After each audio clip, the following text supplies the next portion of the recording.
इलाचल महात्म्य में इला की कथा। सूत जी कहते हैं, एक समय की बात है कि हेमकूट मानव शरीर धारण किए उपवन में भ्रमण कर रहा था। भाग्यवशात उसी समय शेषनाग के कुल में उत्पन्न अत्यंत रूपवती कन्या नद देवी उस उपवन में भ्रमण करती हुई आ निकली।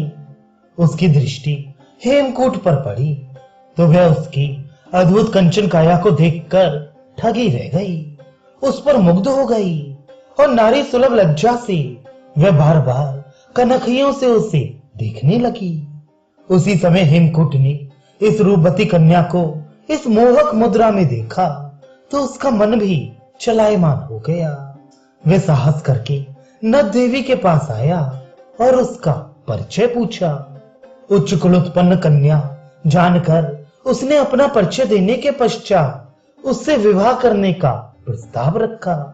नद देवी उसकी ओर पहले ही आकर्षित हो चुकी थी, अतएव उसने अपनी स्वीकृति दे दी।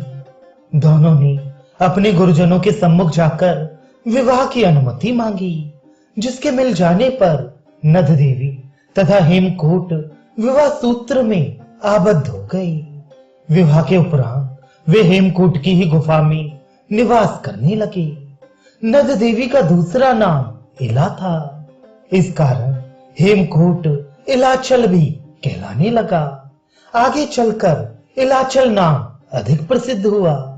हे विप्रवर, जैसा कि मैं तुम्हें बता चुका हूं, हेमकूट प्रभु का अनन्य भक्त था और उसी ने देवताओं को अमृत भेंट किया था।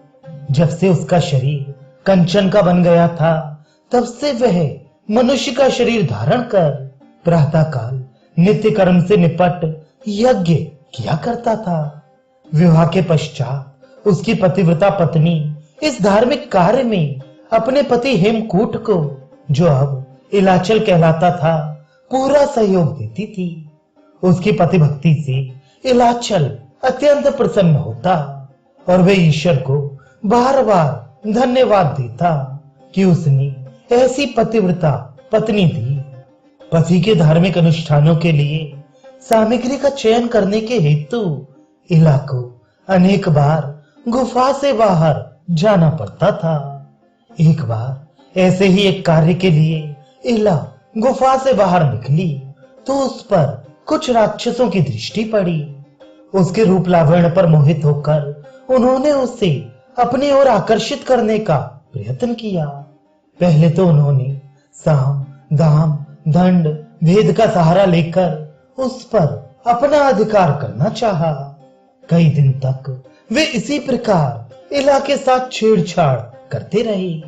वह पतिव्रता स्त्री किसी भी प्रकार से उनके चंगुल में नहीं फंसी।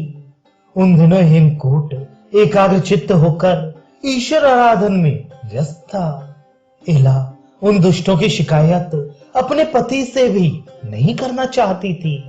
उसे भय था कि इन राक्षसों के कृत्यों के विषय में सूचना पाकर हेमकूट के मन की शांति भंग हो जाएगी, वह क्रोध में आ जाएगा, इससे उसकी तपस्या में बाधा पड़ेगी। इन्हीं सब बातों पर विचार करती हुई वह गूंगी बनकर उनकी छेड़छाड़ को सहती और मन ही मन में दुखी होती। एक दिन जब राक्षसों के भय से धड़कते हृदय से इला उपवन में जा रही थी कि उसे देवऋषि नारद जी आते हुए दिखाई दिए। नारद जी को सामने देख उसने आदर पूर्वक उन्हें प्रणाम किया। उन्होंने आशीर्वाद देकर इलाचल का समाचार पूछा। इस प्रकार वार्तालाप करते हुए जब उनकी दृष्टि इला के मिलान मुख पर पड़ी तो वे बोले, पुत्री, तुम्हारा मुखमंडल उदास क्यों है? तुम्हारे मुख की पीली कांति से ऐसा प्रतीत होता है कि तुम किसी भारी चिंता से अभिभूत हो अथवा तुम्हें कोई कष्ट है। मुनि के सहानुभूतिपूर्ण शब्द सुनकर इला के नेत्रों में अश्रु बिंदु डबडबा आए। उसने नारद जी को राक्षसों द्वारा सताए जाने की संपूर्ण कथा सुनाई और उन दुष्टों से छुटकारा पाने का उपाय पूछा। देवऋषि ने उसकी व्यथा सुनकर इला को प्रभु विश्वकर्मा के बीज मंत्र से दीक्षित किया और उनकी उपासना तथा जप करने की विधि बताते हुए कहा कि इसका नियमित रूप से जाप करने तथा प्रभु को लक्ष्य कर यज्ञ करने से तुम्हारे संपूर्ण कष्टों का अंत हो जाएगा। नारद जी से ये उपाय जान इला अत्यंत प्रसन्न हुई। अब उसने निर्भय होकर संपूर्ण वृत्तांत अपने पति से कह सुनाया।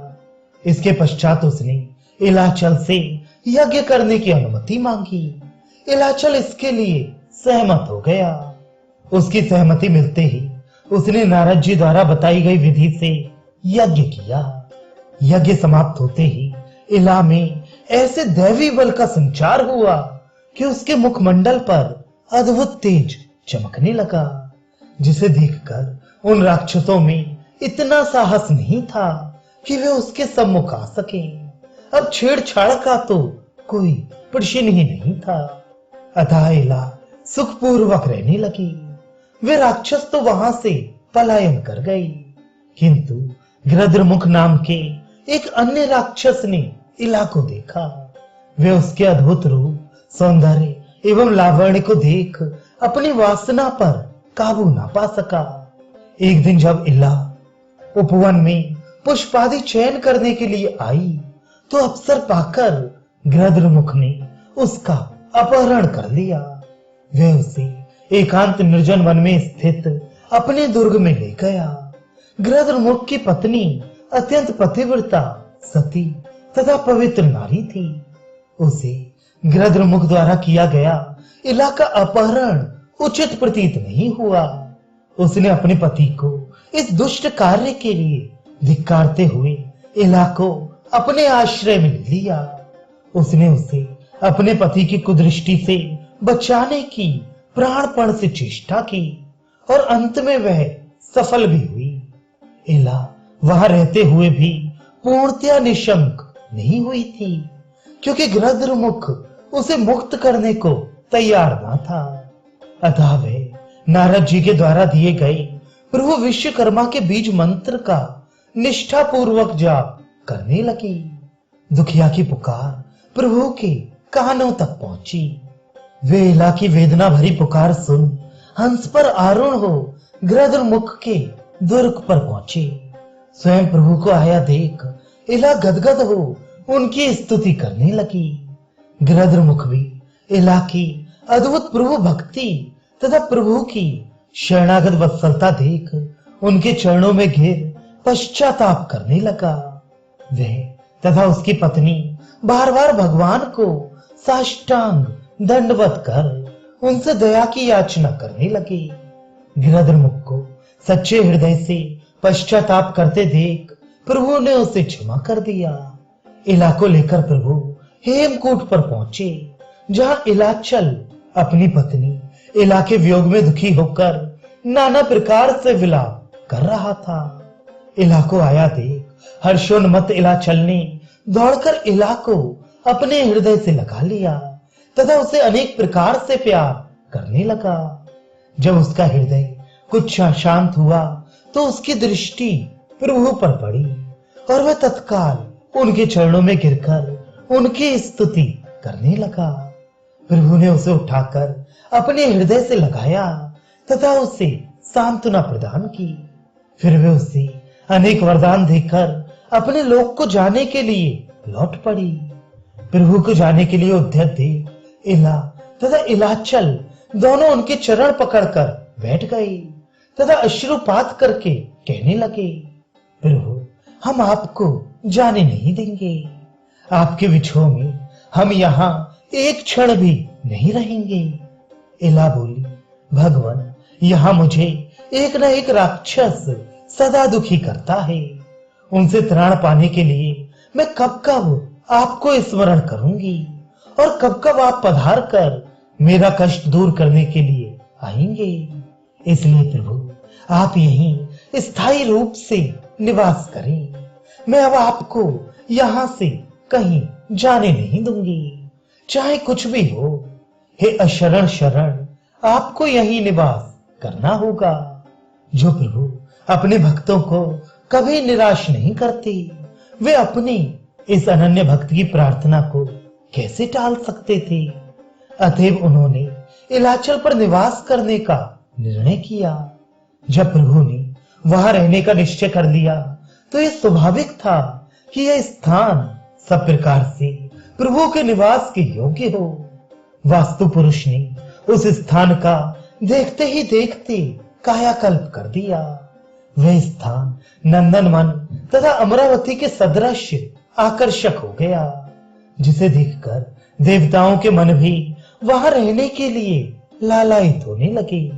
जब देवताओं, ऋषि मुनियों, गंधर्व, किन्नरों, यक्षों आदि ने भी वहां आकर रहना आरंभ कर दिया तो प्रभु ने जन कल्याण के लिए 3 अनुपम कुंड बनाने का वास्तुदेव को आदेश दिया।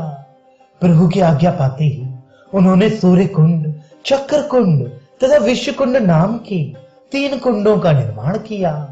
ये कुंड प्रभु के आदेश से बनाए गए थे, इसलिए इनकी विशेष महिमा हुई।